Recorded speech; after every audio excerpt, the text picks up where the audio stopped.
Sebastien Bourdais. We're getting down to the finish line here on this year's Hamburger and French Fry shows. You're not coming to Petit? So it's Friday at Long Beach. Slacker. Yeah, maybe we'll see. It's Friday at Long Beach. Like we mentioned, Friday at Portland. Kind of sit around all day and do nothing, and then late in the day you go out and do a session. And it starts at 3 o'clock, which is right when the race starts on Sunday, so the condition match, right? No, wait a minute, the race starts at noon. So those qualifying. No, it's at 2. It's a little closer. So we can't really figure out the timing, but we're here. Who was fastest?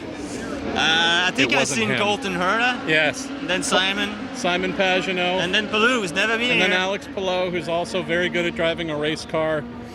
You are very good at driving a race car. Not so much today? No, I'd give you good grades. But let's talk about the dynamic of a car feeling like it is on top of the track. That might sound like a weird phenomenon. Wait, don't we have 5,000 pounds of downforce? Isn't it buried into the tarmac? All those things are happening, but tell folks about the feeling of it actually feeling like it's not necessarily into the surface. Yeah, I mean, for whatever reason, it's fairly close to what we run at St. Pete, a little different from Detroit, but it was quite hopeful that we'd roll out with something that was going to be good, and unfortunately, we're definitely not turning on the tires, so no grip on the braking, can't quite commit, locking fronts, rears at the same time, understeer of brakes, and then get back on the throttle, and you just step out, the rear just, let's go. So, yeah, definitely not the feel you need to go fast around here, and a ton of red flags as well, really broken up session, so not a lot of track time, and the track has evolved quite a bit. We've, I think, had to raise the car 8 millimeters or something like that. Which is a lot. Which is way too much. So just a ton of bottoming down that bend in the front straight. So to the point where it sets off the hard limiter and all of that. So definitely not the start of the weekend that we were hoping for. Really wish there was, again, just, saying another session this morning, which would have kind of weeded out all of this and gotten to work this afternoon, but not happening. Same for everybody, but yeah, we definitely not where we need to be. As sexy as he is, and yet he cannot turn on the tires. That's weird. We're gonna have to think about that one. So let's talk about some other things that happened today, since your driving part maybe wasn't the most fun or rewarding. Some guy from France with a name that we Americans love to absolutely mangle. Romain Grosjean, someone who I just started calling in my podcast, because that's, I think, how it's supposed to be pronounced. Worst kept secret, but a great one for him. He is Andretti Autosport's new driver of the number 28 Honda. You know the guy a little bit. You know about getting good opportunities when your career's taking a little detour. Tell me about that, getting to see him come so far in the span of 1 year to land with one of the biggest teams.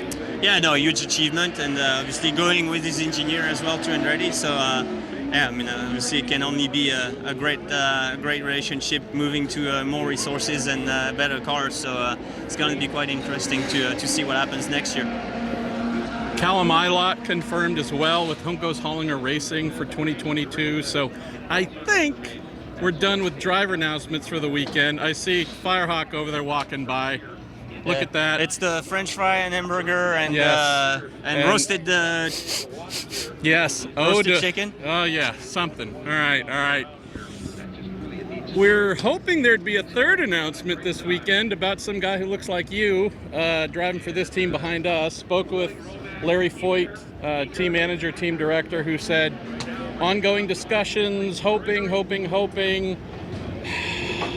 I mean, we're going to have to come up with a farewell party pretty quickly if that doesn't happen. Are you prepared for me and Wheeler and everyone else to just dunk you in champagne and vodka Sunday night, just in case? Can be Sunday night. We won't know Sunday night, but I don't know. Maybe if it just so happens that it doesn't happen, then I'd fully expect you two to just show up at my house on a random date and just take me out and make it pretty memorable. So we'll have to see that.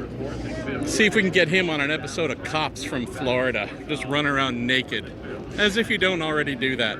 What else could we talk about? Your parents are here. Your mom and dad are here. Give your mom a hug. That always makes me happy. Your dad's looking good. Give my mom a hug like this? I did. Well, it's like you're all sweaty and everything. Well, I'm a Poor fat mom. guy, and it's hot. Of course I'm sweating. What? I mean, next Saturday, let's close on this. Next Saturday, there's going to be memorial farewell to Robin Miller. So my friends from TorontoMotorsports.com took one of my photos and printed a shirt for me here. So that's pretty classic. This right is there. how we are. I'm going to be saying farewell to our man Robin Miller next Saturday. So I miss our bacon, but. Yep. Do better tomorrow. Drive harder, go faster, do something. No excuses. Well, Don't come back until you're on pole, Bourdais.